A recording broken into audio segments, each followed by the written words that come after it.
আসসালামু আলাইকুম।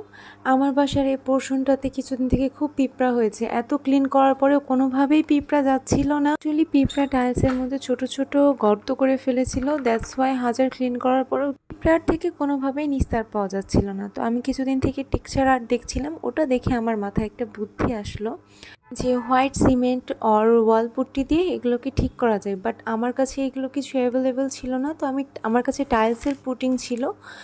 Tiles putting powder দিয়ে আমি এই কাজটা করেছি। এখানে যতটুকু টাইলস পুটিং পাউডার নিয়েছি তার অর্ধেক পরিমাণ নিয়েছি ফেভিকল গ্লু, আর দুইটাকে পর্যাপ্ত পরিমাণ পানি নিয়ে মিক্স করে আমি একটা ব্যাটার রেডি করেছি।